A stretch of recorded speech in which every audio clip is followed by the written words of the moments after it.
Once again, welcome to the Producer Joe Show with the best intro and the worst intro. I got to find somebody to fade that out for me. Well, today we have a good friend of mine, Danielle. You may remember her from 91X, and she was nice enough to come on the show, so I'm going to bring her on right now. Hello, Danielle. Hi, Joe. Hey, how you doing? You know what? Not too shabby. It's a little overcast here in North Park, San Diego. I don't know how it is out there in East County, but it kind of feels like it's finally turning into winter, which I'm all about.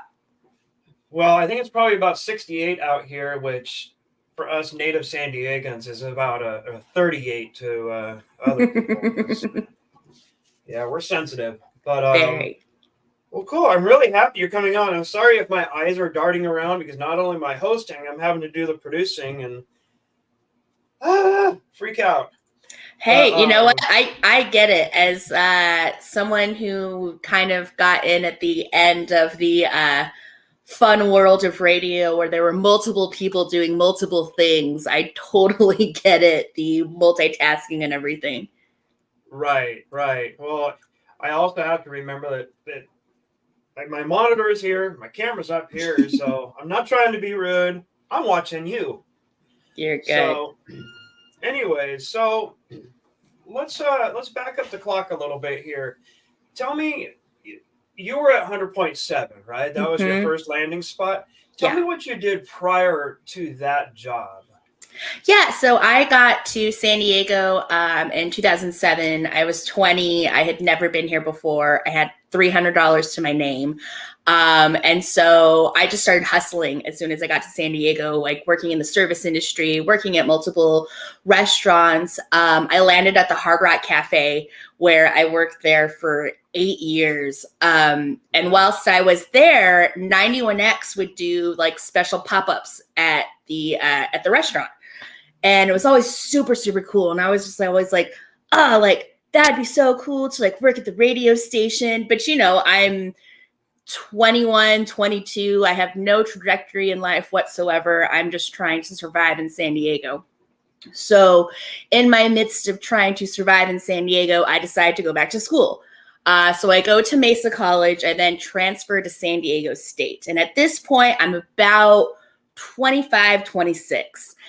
And the counselor's like, you need to be part of a club. You need to join something and like extracurricular activity. And I was like, lady, I work because I'm an adult and I just don't have the time for extracurricular activities. But we landed on the radio station, the local college radio station at SDSU, KCR. Cool. So started there, had my own show where it was called Local Bands Unleashed, and I was playing all local San Diego music. But really what I was doing was I was copying what Tim Piles was doing at 91X/94.9 and what Marty was doing at Rock 105.3. Right. So I'm doing that. I'm at SDSU. It's time for an internship. It's my last year at State. It's the fall of my last year, and I want to go do an internship at the radio station. And my internship guidance advisor was like, you can't do a internship at the radio station. Those people don't actually make money, which looking back, that's true. That is 1,000% true. But she was like, I'm not going to let you do that. And so we compromised that I was going to do that internship that semester, and I would come back and do a quote unquote grown-up internship. That internship happened to be at 100.7 Jack FM. I was doing promotions there, found a really amazing knack for it, became the promotions coordinator, and within 2 weeks after that, started filling in for Emily on the DSC. So it was a whirlwind that I was actually never really supposed to be on the radio. But I know myself, and I know once I get into a place, I will always get exactly what I want. I love it. I love that attitude. Your entrance into radio reminds me of my own, even though I only had a cup of coffee.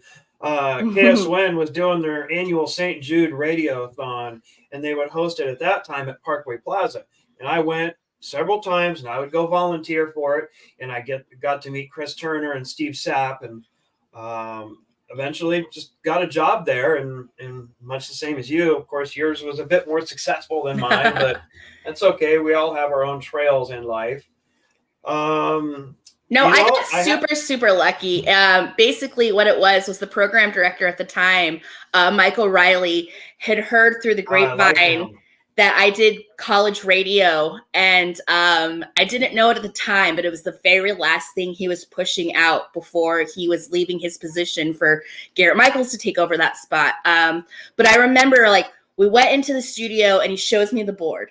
And he was like, all right, what on here do you not know how to do? And of course, I'm a very fake it till you make it. I was like, oh, I know how to do all of this. I can do all of this. And he's like, great, because this is the hardest part of it. And I was like, cool, Joe, I didn't know what I was doing. Also, I had never really listened to the DSC. I used to listen to a different morning show. And so I did not know what I was walking into. Oh, wow. Yeah, you went right up there on the top, didn't you? Yeah. Man. You make me think of John Lovett's famous line, acting, and guess what? You did it. You pulled it off. Yeah, that's crazy. As you can see, there's a phone number at the bottom where you guys can text in your questions. And we actually do have two questions and one statement that was just texted here. I don't have a name attached to it, but it says, I was defeated by the great Danielle once. Is there a support group? I believe that's at the local bar, but wherever that support group is, they need to go. Second question is how's Punk Rock Betty? Oh my goodness. Punk Rock Betty is actually locked in the bedroom right now with my roommate, because anytime it's about me, she tries to steal the spotlight. So I knew she'd be out here like trying to get on camera. So I'm sure she knows that we're talking about her right now, but Punk Rock Betty is doing great. Good. We have a bird here, and that's the main reason I need to keep the door shut, is that thing will squawk and squawk and squawk once it knows that I go on. Mm-hmm. And then lastly, miss you in the mornings. It's just not the same. Sorry, Marty. Sorry. No, Marty is a really, really talented, amazing guy. And mornings are not easy by any means. So, he's doing it, and he's going to figure out his flow. I know he will. It takes a physical toll. It takes a mental toll. I have a good friend who did mornings on Kogo, and boy, it changed his and his family's entire life. I mean, I gotta go to bed. It's like 5 o'clock. I'm like, I just got home. It's a completely different. It's a lifestyle change. Completely different lifestyle change, and then also the thing that I always took with me is there's no bad days on the radio. So you could be going through stuff in your life, but you got to kind of keep that back, because you're there to make other people every morning forget about the fact that they're sitting in traffic, and, life sucks because you're in bumper to bumper traffic at 7:30 in the morning. Yeah. Could be a lot worse. I get it. Yeah. And then eventually, of course, you made the switch over to 91X. How did that come about?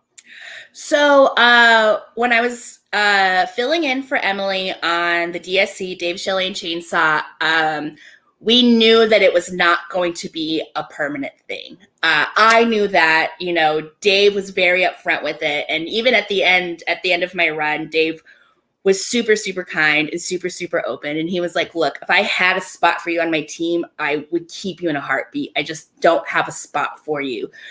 So at the time, we were kind of figuring out, where am I going to go? What am I going to do? Because there was no way I could go back to being behind a desk doing promotions. Like, the bug bit me. I had been on air. I knew there was no way I could go back to do that. So at the time, KFMB and AM 760 went into a joint operating agreement with 91X, Magic 92.5, and Z90. Local media San Diego. And so there's a joint operating agreement. And at that time, it was like, all right, well, we've got this new host on 91X, Tommy, and Tommy needs some help. So would you want to go to 91X and produce for Tommy? And my mind was, I was like, wait a second, you want me to go to 91X? Like the alternative station of San Diego, the station that hasn't even changed their logo in 40 years now. Like, and I was like, yes, 1000%. Yeah. And so like, it's cool because I got to stay in the family. And then obviously that joint operating agreement did not stay. It broke up and things got changed around once again, which is what radio does. But what I loved about it is that I got to stay in the family. And I always said that I was never going to go anyplace else. 91X was my home. I am the local small radio person. And, it's nothing against the big guys in town. They do what they do, but I just didn't want to be that person. No, I totally get that. It's a great building to be in. I've spent many hours there myself, just visiting. It's a fun building to be in, and a lot of really, really great people there too. Mm-hmm. It was good hearing Halloran back on the air yesterday. I love Halloran. So when I got to 91X, Halloran was the program director, and things change in radio. People come in, people go out. But the really amazing thing about Halloran is that he is part of the 91X DNA. And it's so exciting when he comes in and does fill-ins and you get to hear all of that history with him. Right. No, he's great. So your long tenure at 91X, is there a story or two that just stand out that it just comes back to you? You're just like, wow. Is there anything that really sticks out to you? There's a couple of them. So in my over 7 years at 91X, obviously I had a couple of different radio boyfriends along the way. So I've got a little something for each of them. But when I really think about my time at 91X and what I did, I think about being this kid from nowhere, New Mexico, that would listen to these bands like The Offspring or Green Day or Foo Fighters or Blink-182, or the list goes on and on and on. And just being so moved by it. And then now as an adult, actually getting to meet those people. When we did the very first Ye Scallywag that we had, it was that punk rock beer festival that we threw at Waterfront Park.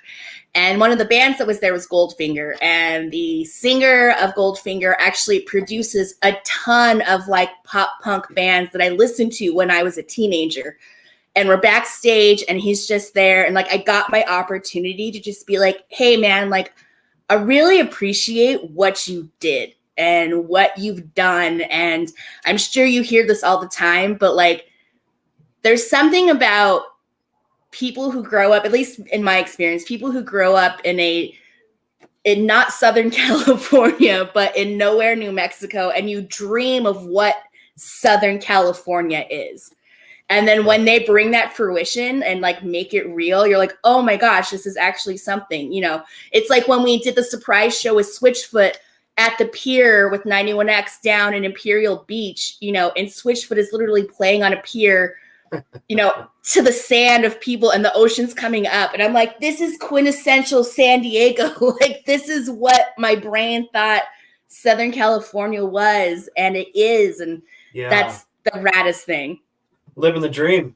Mm-hmm. Totally living the dream. Your time, this can go back to 100.7 if you wanted to. What's your favorite concert that you attended?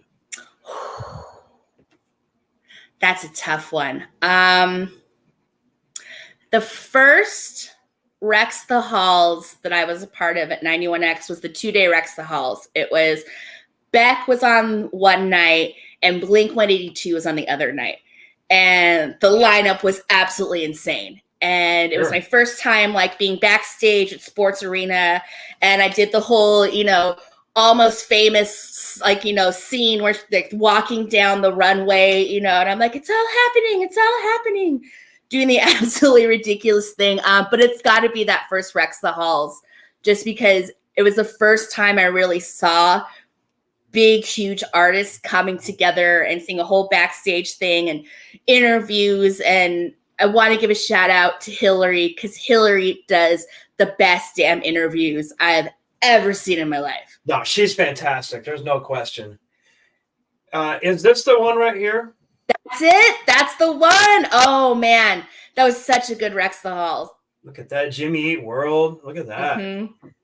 Yeah, it's super crazy. And sometimes I look at these posters and I'm just like, oh my gosh. And we've done so much and we've worked with so many different bands. And I want to say it was about a year ago as I was archiving stuff and going through old files. I was talking to Marty and I was like, do you remember when we talked to you and would just like list off like, and he's like, oh yeah. You just, in the humblest way possible, you just forget sometimes because it's part of the everyday. No, I get that. And, seeing that poster reminds me of the walls at 91X in that building. I mean, these are all over the place. I love the one that's shaped that's like a video game, So yeah. I can't remember what year that is, but just guitars on the wall and records. And we have a comment to the show. Chris Brown, we miss you in the morning. Thank you, Chris. I miss you guys, but I don't miss waking up at 3:30 in the morning. How long did that take to get used to? Not probably one day. You never get used to it. You never ever get used to it. No, I mean the other way. When you were done, how long? Instantly. Yeah, that's what I was thinking. No. It's the thing that wakes me up is the dogs. Breaking the dogs of waking up that early was the hardest thing. Yeah, that's rough. That's brutal. Mm-hmm. We kind of hit on this a little bit. What's your favorite interview that you have done? Except for this one, of course. Of course. But other than this one. On the other side of the microphone, what's your favorite interview? So it's a toss-up. It's a toss-up between one that was like, oh my God, and one that was totally not supposed to happen. So the oh my God was talking to Danny Elfman. Danny Elfman. It was when that came across as an opportunity to talk to Danny Elfman. It was, I've never been so like pinch me moment. Like, wait a second, like Oingo Boingo, Jack Skellington, Batman, like that Danny Elfman, and he was so cool and super chill and like a person that I was just like, you know what, like I would love to just sit down and hang out and chat with you, like, and that's what we did. He was super super cool. But my ultimate favorite is one that was not supposed to happen. We had scheduled an interview to talk to Taylor Hawkins of the Foo Fighters. It was right before the Medicine at Midnight album was about to come out. And we had a interview with him scheduled. And I've met Taylor before. I've interviewed him before. I loved him, like, R.I.P. Taylor. But he was just like the most genuine, coolest person ever. And it was time, and Marty and I had all of our notes and we're ready to go. And we get on the phone and we connect with the person that's going to connect us. And they're like, all right, here's Dave. And Marty and I look each other and we're like, and Dave Grohl is on the other line. Oh, and wow. we literally toss our notes in the air and just have a conversation with Dave freaking Grohl. Yeah. I lost my mind. And the album was coming out on my birthday. And I remember telling Dave, I was like, Dave, the album, it comes out on my birthday. So, what does that mean? He's like, Danielle, sometimes things just happen in the universe the way they're supposed to happen. And like, he was just so cool and such a chill dude that I've never gotten to meet the man, but talking to him on the phone was the raddest thing ever. Oh, I can imagine. Was that a scheduling snafu or how did that come about? So we had to reschedule the interview. Marty had fallen sick, and so we had to reschedule the interview, and we didn't know it was going to be rescheduled with Dave. So when we got off the interview, I went to Hillary because Hillary's the music director and she schedules a lot of these. And I was like, you sneaky little music director. And she's like, what are you talking about? And I was like, it was Dave. And she was like, wait, what? None of us had any idea that it was going to be Dave Grohl. Wow. That's a great story. Yeah. That's really cool. It's so rad. I like the image of throwing the papers up in the air. That's pretty cool. So as we kind of wrap it up here, let's talk about your future. What you got going on? What is in Danielle's future? So, some people know the story, others don't. Some are just getting pieces of it, but I'll just tell the whole story here. The reason I left 91X was to take on a full-time position as a private events coordinator for a local brewery. I've been working in this brewery for a year and a half. I had been doing the private events thing with them for a year. They had continued to show interest in making this a full-time position. So after a lot of conversations and a lot of thought, I was finally ready to leave morning radio, get some sleep, and move into this other passion in my life. Unfortunately, on my first day at this brewery, I was told that we were going to be shutting down the tasting rooms. So at the end of the month. So with that means I was out of a job. So now I'm officially unemployed. And I am looking for a new home, a new career, a new something. But this is, sometimes, here's the thing. I've heard every cliche there is, right? But, sometimes life just throws you a curveball, and it's going to give you a lemon when one door opens. All the things, all the stuff. Things happen for a reason. Right. I've heard all of those. So, basically now I'm just trying to figure out what my next role in life is. I've making a resume for the first time in about 10 years, which is really scary and weird all in of itself. And just looking for a gig. So, if anyone knows of any marketing or events jobs, I'm a gal. Well, maybe you can come over and tend to my chickens while we're at work. I gotcha. I don't really know what to do with chickens, but sure. Just keep them alive. Deal. Well, we have here, I don't think it's any relation here. We have Amy Brown checking in. She's a friend of mine listening, and she said, "Oh no, to your circumstance." So that's my girl, Amy. I know it. It always says, here's the thing, Joe. I'm way too damn stubborn for it not to work out. So it'll eventually work out. It was, at the end of the day, I would never trade in anything that I did in radio. It was the best 8 years of morning radio. I love this city. I love the people that I've done radio with. I love everything about it. And I would never trade it in for the world. I love it. Yeah, I wish mine had lasted longer, but it did not, and whatever, But for you, I'm really happy for you, and I know that your door will open. And yeah. And hey, you know what? You look at Halloran, you hear Halloran from time to time on 91X. Yep. You never know. I might be haunting your radio before you know it. Well, I know that we are all hoping for that. I think I can speak for everyone. You're very well loved in this town. Thank you, but Jim. I just got a text from Amy Brown. Yeah, I know who you are. I got you. She was the one that asked that question about miss you in the mornings and Miss Punk Rock Betty. Earlier. Yeah, no, I love Amy. Sorry if I'm scatterbrained again. I'm pushing a bunch of buttons. You know how that is. But anyways, unless you have anything else here, I think that's gonna wrap it. Yeah, dude. No, I just want to thank you for the opportunity to tell my story and talk about all of this. And even though I'm not there every morning, for you to play Defeat Danielle and all of our other silly things that we did in the morning, still hang out with my boy Marty. He gets lonely in the morning, so still hang out with him, call him, and bug him, and Ah, there he is. There's my homie. Can I possibly pick a more grainy picture? Way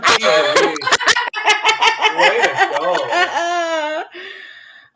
Joe, thank you so much. Thank you for all of the love and everything the last 8 years. You welcomed me with open arms the minute I hit the airwaves, and I am so grateful for it. Of course, and that's kind of why I'm doing what I do now. You know, I did the media column or whatever you want to call it for a while, and then COVID pretty much fired all of my birdies, and I Mhm. wasn't getting any information anymore. And honestly, I felt bad because a lot of my friends lost their jobs, and it really hurt. Yeah. And so that's why I have my normal job, and that's why now I produce podcasts, and I guess I have my own now. But it keeps the radio community together as little part as I can make. I'll do it.